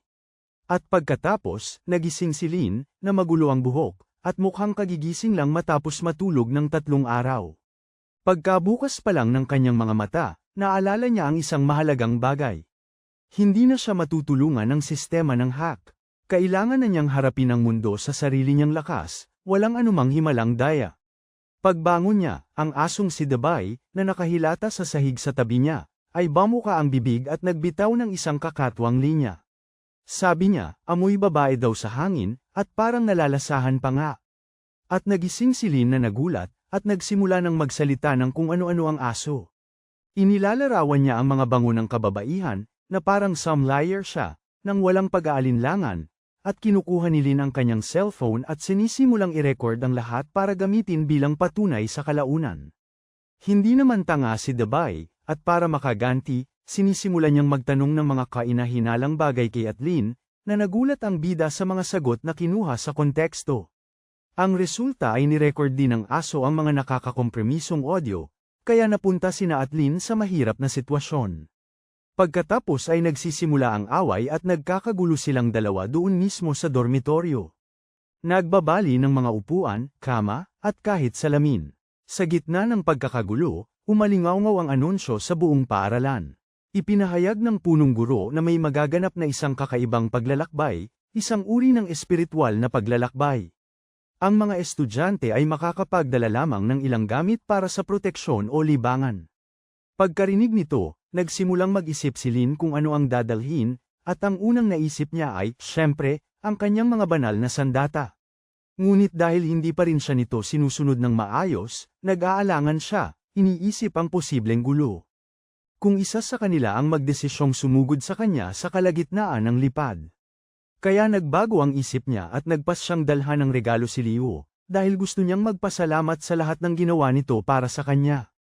Sa usapan, si Liu, gaya ng dati, ay napaka-elegante, sinasabi sa ating bida na itago ang pambabaing kasuutan na natanggap niya, ipinapaliwanag na sa kabila ng itsura nito, ang damit ay may napakataas na proteksyon sa espiritu, at si Lin, na labis na napahiya, ay tinanggap ang regalo, at nauwi sila sa paglalaro ng magkasama. Sa unang pagkakataon, natalo ni Liu si Atlin, na nagpapasaya sa kanya ng labis, at ang bida ay nababagabag. Nang tangkain niyang umalis, hinawakan ni Liu ang kanyang kamay at pinuno ang singsing na ibinigay niya sa kanya ng kanyang sariling mahiwagang enerhiya. Sinabi niya na kung may mangyari, maaari niya itong tawagin agad gamit ang singsing na yon. Pagkatapos noon, dahil hindi tinanggap ni Liu ang kanyang regalo, sinubukan ni Lin na ibigay ang kasuutan kay Zayo, ngunit tumanggi rin siya. Dahil sa pagtataka sa lahat ng ito, at hindi alam ang gagawin, sinubukan niyang ihandog ang kanyang kasuutan kay Shang. Sa gulat ng lahat, sinabi niya na matagal na siyang tumigil sa pagtatangi, at kung ganoon si Lin, siya nga siguro ito, at halos mapa-atres si Lin sa sagot.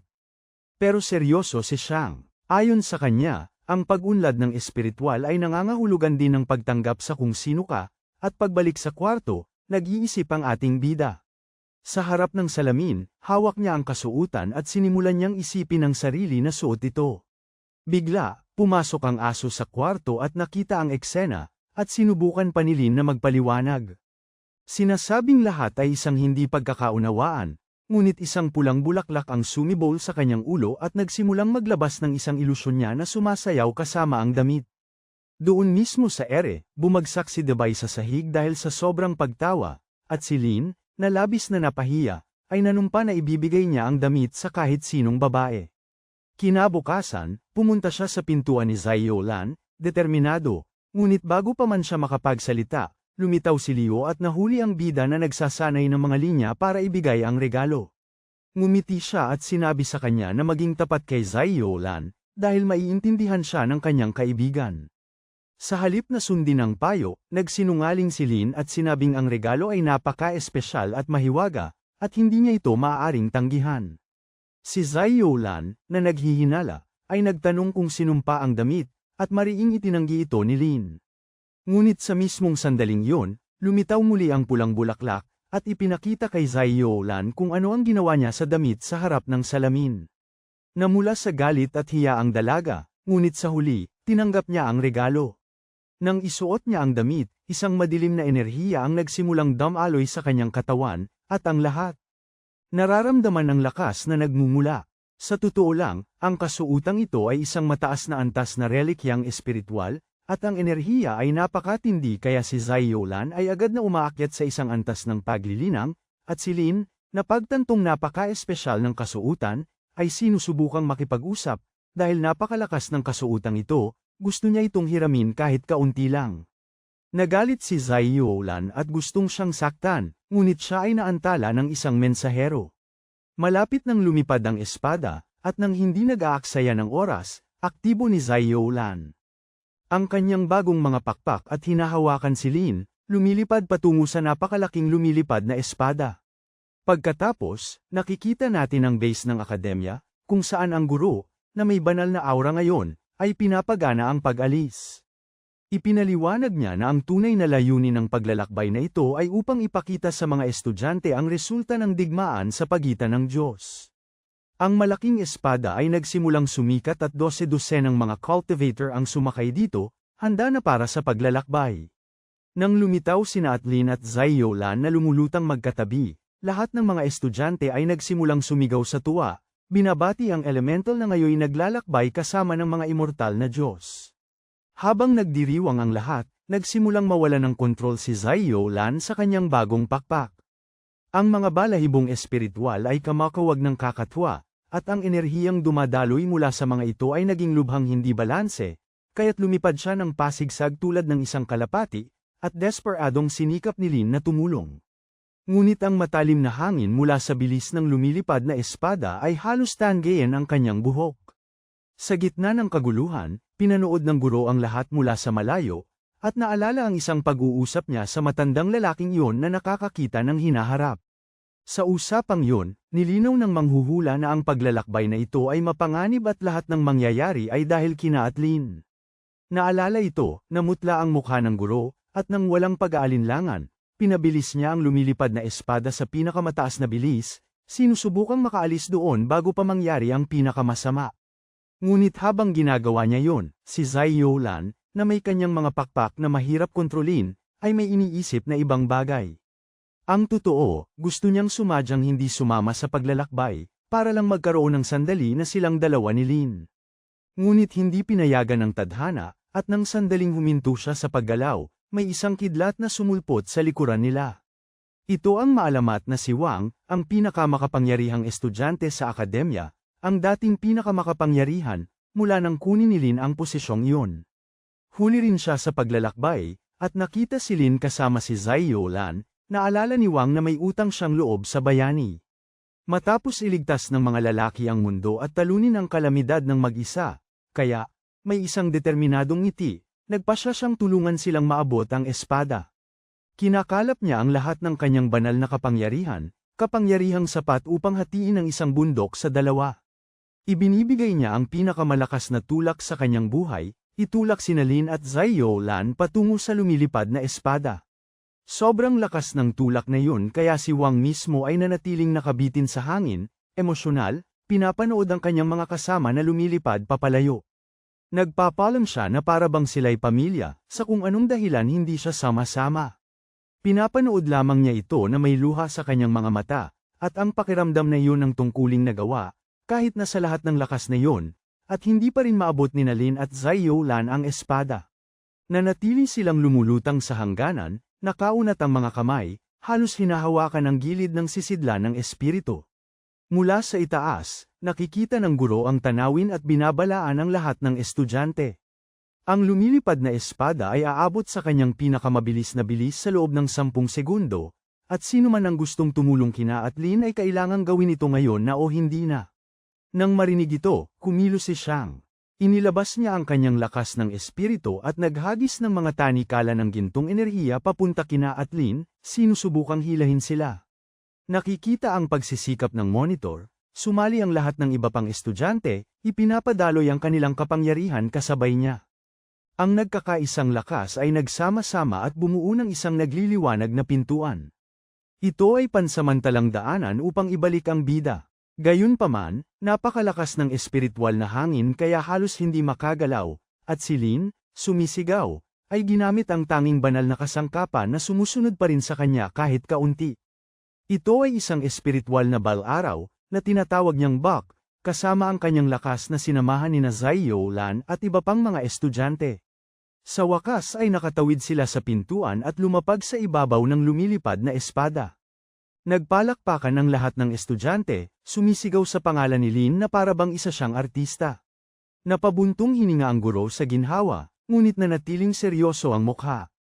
Pagkatapos noon, naabot ng lumilipad na espada ang sukdulang bilis nito, bumibiyak sa himpapawid na parang gintong kidlat. Naglaho ang tanawin sa isang kisap mata, at ang hangin ay sobrang lakas kaya walang makapagsalita. Matapos patatagin ang paglalakbay, nilapitan ng guro si Zai Youlan at opisyal siyang binati. Siya na ang ikatlong estudyante ng akademya na umabot sa antas na yun ng pagsasanay. Pumalakpak ang mga estudyante at ngumingiti si Zai Youlan nang nahihiya, nagkukunwaring hindi nagmamayabang. Samantala, naroon na si Lin, kumakapit ng mahigpit sa lupa para hindi na muling mapatalsik. Ngunit mabilis na nagbago ang pakiramdam.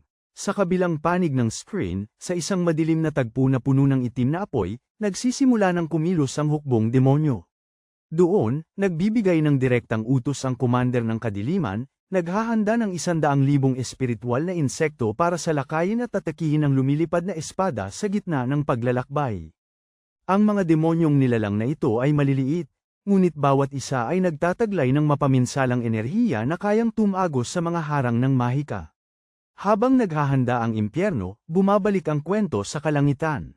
Doon sa ibabaw ng lumilipad na espada, kalmadong ipinapaliwanag ng guro ang tungkol sa dakilang batong isla kung saan magaganap ang digmaan sa pagitan ng mga Diyos.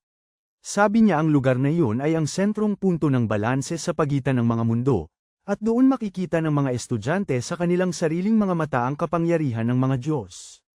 Ngunit habang nagaganap ang aralin, ang demonyong namumuno sa digmaan ay tuluyang nakakaya na. Sipsipin ang kapangyarihan ng madilim na setro. Isa itong nakakabahalang enerhiya na sumasabog sa paligid niya, na nagpapabago sa espasyo. Hindi na lamang siya isang general ng kadiliman, kundi isang halos Diyos na. Nagbabago ang kanyang katawan at nagsisimulang magsalita ang setro sa kanyang isipan, na nangangako ng walang limitasyong kapangyarihan kapalit ng pagkasira. At habang sumusulong ang hukbo sa ibang sulok ng universo, ang anak ng mismong Diyos na yon, ang babaeng may puting buhok, ay lumilitaw kasama ang isang bersyon ng kanyang sarili na tao. Ang dalawang tren ay magkatabi, sinusubukang pagsamahin ang kanilang lakas at umabot sa bagong antas ng kapangyarihan. Ang tadhana, muli, ay nagsisimulang ihanay ang lahat ng mga piraso, at nang hindi niya alam, si Wan Ling, na sinusubukang ayusin ang kanyang buhok dahil sa hangin, ay malapit ng masangkot sa pinakamahalagang digmaan ng lahat ng mundo. Sa gitna ng lahat ng ito, nagsisimula nating maunawaan ang pinagmulan ng babaeng may puting buhok. Ibinubunyag ng kwento na ang kanyang anyong tao ay anak ng isang taong nanirahan sa isang futuristikong bansa.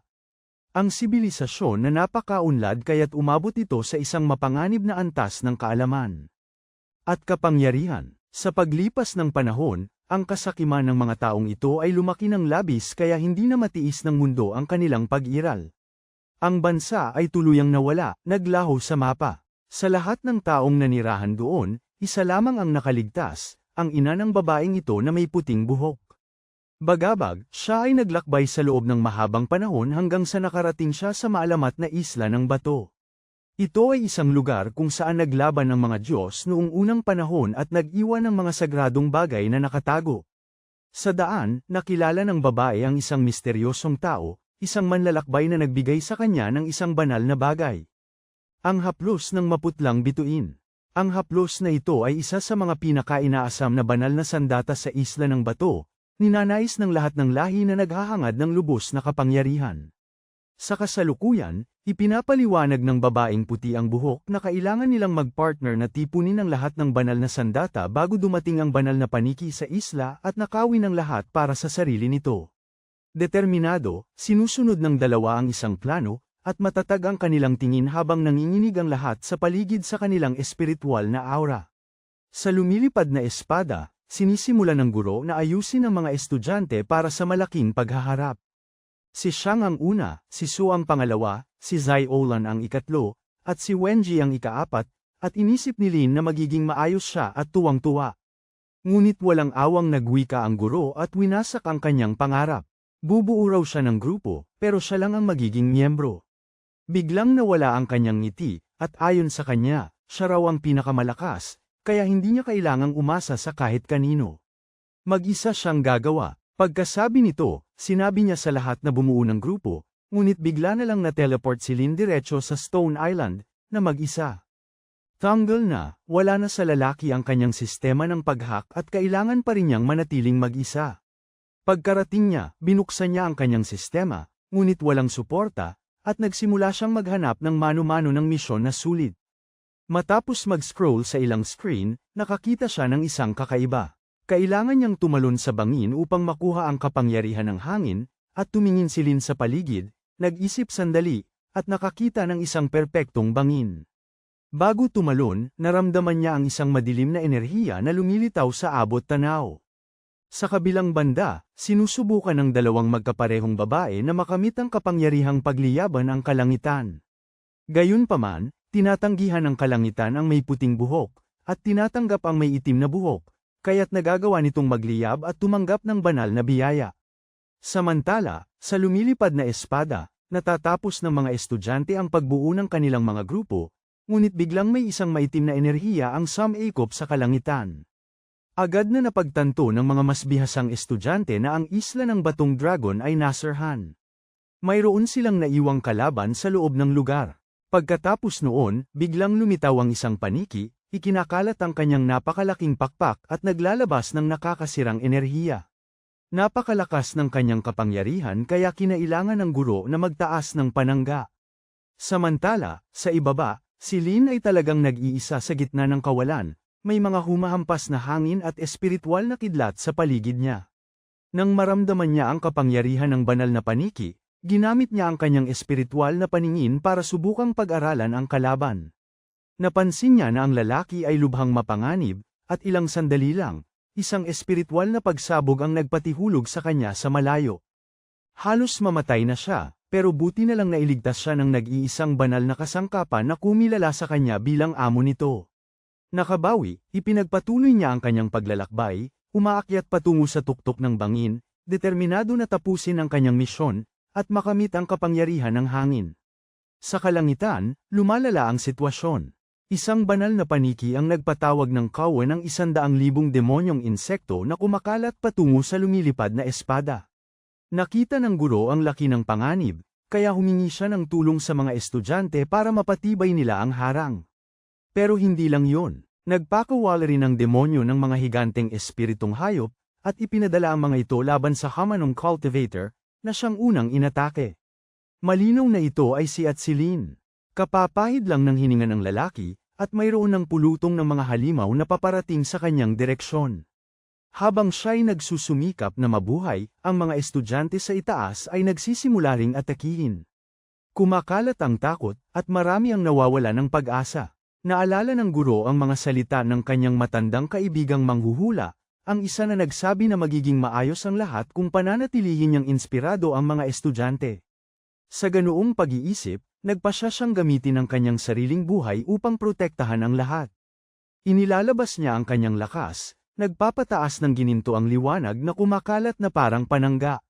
Nang makita ito, sumigaw si Shen na tulungan nila ang guro at huwag itong pabayaang lumaban ng mag-isa. Pagkatapos ay pinapagana niya ang lahat ng sandatang binili niya sa paglalakbay sa mundo ng mga tao, lumilikha ng ulan ng mga mahikal na atake na nagpapaliwanag sa kalangitan. Samantala, sa larangan ng digmaan sa Isla ng Bato, lumitaw ang isang banal na paniki sa harapan ng dalawang babae. Iginigiit niya na ibigay nila ang mga banal na bagay, at ang espiritual na puwersa ay napakalaki. Na ang lupa ay umuuga at nagkakawatak-watak sa libu-libong piraso. Kasabay nito, at ginagamit ni Lin ang kanyang kapangyarihan, lumalaban sa mga insekto at sinusubukang huwag mamatay sa pagkakadurog. Ang kanyang katawan ay kumikinang sa lakas ng hangin at lupa, at siya ay lumalaban hanggang sa huling segundo. At dito nagtatapos ang ating season. Naririnig pa rin natin ang tunog ng pakpak ng demonyo na umaalingaw-ngaw, at ang huling mensahe ay mula kay Atlin. Mag-isa sa tuktok ng bangin, tinitingnan niya ang nap-unit na langit, habang ang simbolo ng hack system ay muling lumalabas sa kanyang braso, dahan-daang kumikislap. Sana nagustuhan niyo ang videong ito,